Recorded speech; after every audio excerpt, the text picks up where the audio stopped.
Hello friends, welcome to my TET class. Friends, आज हम देखेंगे संस्कृत के प्रमुख रचना और उनके रचनाकार। तो यहाँ देखिए, संस्कृत के प्रमुख कवि और उनकी रचनाएं। केवल कवि ही नहीं है, हमें समस्त रचनाओं को देखना है। तो इन रचनाओं को देखेंगे और इन रचनाओं को कितने रचा है इनके नामों को देखेंगे, और साथ ही इन रचनाओं से संबंधित जो प्रश्न बनते हैं, यानी कि कौन सा रस है, कौन सा अलंकार है, कितने सर्ग है, कितने खंड है, ये नाटक है या खंड का वगैरह, ऐसे सारे प्रश्न हमने यहाँ पे समेट लिए हैं। हालांकि प्रश्नों के रूप में नहीं है, आपको समझाने के बेस पर ही लिए गए हैं। अभ्यास के दौरान आपको इससे रिलेटेड प्रश्न भी मिलेंगे। तो यहाँ पे हम स्टार्ट करते हैं अपनी वीडियो। और ये जो फर्स्ट पेपर की तैयारी कर रहे हैं उन लोगों के लिए, और जो सेकंड पेपर की तैयारी कर रहे हैं, दोनों ही लोगों के लिए इंपॉर्टेंट है। साथ ही इसके अलावा जो अदर पेपर्स की तैयारी कर रहे हैं उनके लिए भी इंपॉर्टेंट है, क्योंकि रचना और रचनाएं अक्सर आपके एग्जाम में पूछे जाते हैं। पहले हमने लिया है कालिदास को। कालिदास की कुल 7 रचनाएं हैं, और कालिदास से संबंधित जो पॉइंट हैं उन्हें भी देख लेते हैं, क्योंकि प्रश्न केवल रचनाओं तक ही नहीं आते। कालिदास जैसे ये रचनाकार हैं, इन रचनाकारों की जो खास विशेषताएं हैं, कुछ उपाधियां हैं, इनसे भी रिलेटेड प्रश्न बनते हैं। इनके बारे में थोड़ा सा देख लेते हैं। संस्कृत के प्रमुख कवियों की सूची में कालिदास का नाम सर्वोपरि आता है। यानी कि संस्कृत शब्द में रचनाओं की जब बात आती है, कविताओं की बात आती है, तो सर्वोपरि कौन जाता है? कालिदास जी जाते हैं। इनकी बहुत सी प्रसिद्ध रचनाएं हैं। इनका श्रेष्ठ रस जो है वो श्रृंगार रस है, यानी कि इनकी रचनाओं में आपको श्रृंगार रस प्रधानता दिखाई देगी। अलंकार कौन सा है? तो उपमा अलंकार है, और इन कारण से इनको निम्नलिखित उपाधियां प्रदान की गई हैं। कौन सी उपाधियां हैं? उपमा सम्राट। अब प्रश्न बनेगा कि उपमा सम्राट के रूप में किसे जाना जाता है? तो किसे जाना जाता है? कालिदास को। रघुकर दीपशिखा के नाम से किसे जाना जाता है? कालिदास को। कविता कामनी विलास के नाम से किसे जाना जाता है? कालिदास को। और कवि कुल गुरु के नाम की उपाधि किसे दी गई है? तो कालिदास को दी गई है। तो यहां से आप देख सकते हैं, उपमा सम्राट, रघुकर, दीपशिखा और कवि कुल गुरु, ये आपके तीनों पॉइंट इंपॉर्टेंट हैं। यहां से आपसे प्रश्न बन सकते हैं। अब हम इनकी रचनाओं पे आ जाते हैं। तो इनकी कुल देखिए जो रचनाएं हैं, उनमें पहले हम खंड काव्य को देख लेते हैं। कालिदास के खंड काव्य 2 हैं, एक है ऋतु संहार, दूसरा है मेघदूत। ऋतु संहार में 6 सर्ग है, और इसमें ऋतुओं का वर्णन किया गया है। अगला है कि मेघदूत। मेघदूत एक गीति काव्य है। प्रश्न बन सकता है कि मेघदूत किस तरह का काव्य है, गीति काव्य है या कैसा है? तो आपको बताना है कि वो कैसा काव्य है। गीति काव्य है। संदेश काव्य है, क्योंकि इसमें बादलों के माध्यम से, मेघों के माध्यम से संदेश भेजा जाता है। दूत काव्यम है, क्योंकि जो मेघ हैं उन्हें दूत के रूप में, पहले संदेशा ले जाने वालों को दूत कहा जाता है, तो यहाँ पे इसे दूत काव्य की उपाधि भी दी गई है। आदि नामों से जाना जाता है। इसमें कुल 144 श्लोक हैं। इसमें यक्ष द्वारा मेघों को दूत बनाकर विरह वेदना का वर्णन किया गया है। ठीक है, ये आपके खंड काव्य, ये ध्यान दीजिएगा। खंड काव्य कौन से है? ऋतु संहार और मेघदूत। यहीं से रिलेटेड प्रश्न इस बार यूपीटीटी और सुपर टेट में दोनों में ही आया था। अगला देखिए, कालिदास के महाकाव्य कौन कौन से हैं? महाकाव्य 2 हैं, एक है कुमार संभवम और दूसरा है रघुवंश महाकाव्यम। कुमार संभवम के बारे में देख लेते हैं। इसमें कुल 17 सर्ग हैं।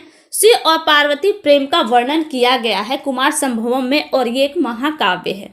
वहीं आ जाता है रघुवंश महाकाव्य। ये कहा है आपका महाकाव्य, जो पढ़ने से इसके पीछे लगा हुआ है महाकाव्य। इसमें कुल 19 सर्ग है। राम के वंशजों का वर्णन किया गया है, और इक्ष्वाकु व राजाओं का, इक्ष्वाकु वंश के जो राजा हैं उनका इनमें वर्णन किया गया है। अब आ जाते हैं कालिदास के नाटक। कालिदास के कुल 3 नाटक हैं, मालविका अग्निमित्रम, विक्रमोर्वशीयम और अभिज्ञान शाकुंतलम, जिसमें अभिज्ञान शाकुंतलम सबसे श्रेष्ठ नाटक है। इसके लिए इन्हें खासतौर से जाना जाता है। अभिज्ञान शाकुंतलम में कुल 7 अंक हैं। ये हो गए कालिदास के समस्त रचना और इनसे इंपॉर्टेंट पॉइंट्स। आगे देखिए, आगे है महाकवि भारवी। भारवी की मात्र एक रचना है, वो है किरातार्जुनीयम। इसमें कुल 18 सर्ग है। ये वीर रस प्रधान महाकाव्य है।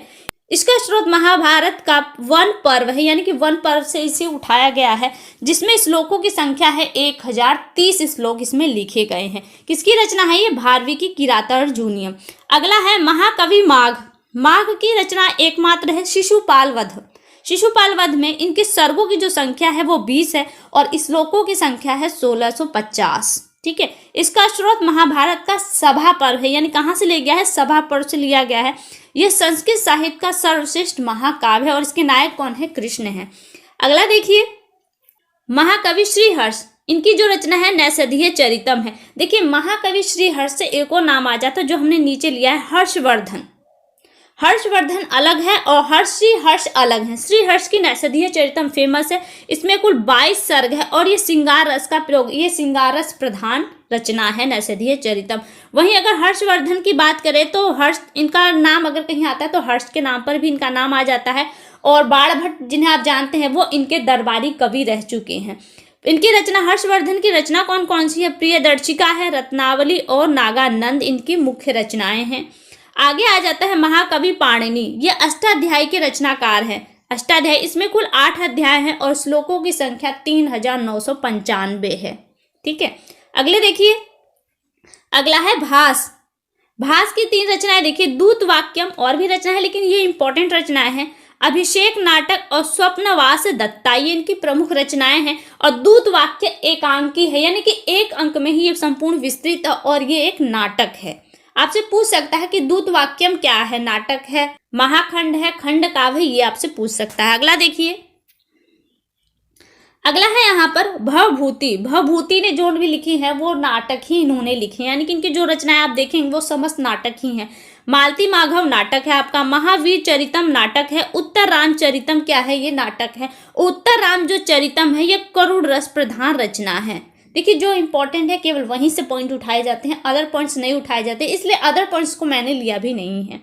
अगला आ जाता है दंडी। दंडी को देखिए, दंडी की जो रचनाएं हैं वो 10 कुमार चरितम है, काव्य आदर्श है, वह अवंती सुंदरी कथा है दंडी की, ये रचनाएं प्रमुख रचनाएं हैं। आगे देखिए, बाणभट्ट आ जाते हैं। बाणभट्ट किसके दरबारी कवि रहे हैं? हर्षवर्धन के दरबारी रहे हैं। हर्ष चरितम, इन्होंने राजा हर्ष किस पे आधारित होकर इस रचना को किया था? हर्ष चरितम, मुकुटताडिटकम, चंडी शतक, पार्वती परिणय वह कादम्बरी इनकी प्रमुख रचनाएं हैं। आगे देखिए, आगे है भर्तृहरि। भर्तृहरि में की जो रचनाएं हैं वो नीति शतक है, श्रृंगार शतक और वैराग शतक, त्रिशतक के नाम से इन्हें जाना जाता है। भर्तृहरि की जो रचनाएं हैं, नीति शतक, श्रृंगार शतक और वैराग्य शतक। आगे देखिए, अब देखिए हमने यहाँ पे कुछ जो पॉइंट्स है एग्जाम के नजरिए से कुछ उन पॉइंट्स को भी लिया है। संस्कृत में वर्णित प्रमुख त्रय संग्रह, यानी कि 3 संग्रहों को लिया है, वो किस नाम से जाने जाते हैं हम आपको बताएं। पहला है आपका लघुत्रयी। लघुत्रयी, लघु में होता है छोटा, छोटे 3 कौन कौन से हैं वो? रघुवंश महाकाव्य, कुमार संभवम और मेघदूतम। देखिए ये क्या है, कालिदास की समस्त रचनाएं हैं, जिसे हम कुमार, ट्रिक है ये आपकी, कुमार, कु से कुमार संभवम, म से मेघदूत और र से आपका रघुवंश महाकाव्य, ये तीनों लघुत्रय के अंतर्गत आते हैं। और ये रचनाएं किसकी है? कालिदास की रचनाएं हैं। आगे देखिए, वृहत्त्रयी कौन कौन से हैं? जो इंपॉर्टेंट है केवल वही हैं। वृहत्त्रयी में आपका किरातार्जुनीयम, शिशुपाल वधम और नैषधीय चरितम आते हैं। ये पॉइंट आपको याद होने चाहिए। याद होने का जो ट्रिक है वो देखिए, इन तीनों नामों को आप कृष्णा के नाम से जान सकते हैं और इनकी रचनाकार कौन कौन से वो देखिए। कृष्णा से आपका होगा किरातार्जुनीयम, स्व से हो गया शिशुपाल वधम और वहीं ना से होगा नैषधीय चरितम। अब कृष्णा की जो रचनाकार है वो भामाश्री है। भामाश्री से भा से भारवी, म से माघ और श्री से श्रीहर्ष। और इनमें सर्गों की संख्या कितनी है? किरातार्जुनीयम में 18 सर्ग हैं, शिशुपाल वधम में 20 सर्ग हैं, वहीं नैषधीय चरितम में आपके 22 कुल सर्ग हैं। यानी कि वृहत्त्रयी के जो ट्रिक हुआ वो क्या हुआ? कृष्णा, रचनाकार भामाश्री और सर्गों की संख्या 18, 20, 22। तो ये आपके इंपॉर्टेंट रचना और रचनाकार हो गए। आपको वीडियो कैसी लगी एक बार कमेंट करके हमें जरूर बताएं। अगली वीडियो में आपसे फिर मुलाकात होगी, तब तक के लिए नमस्कार।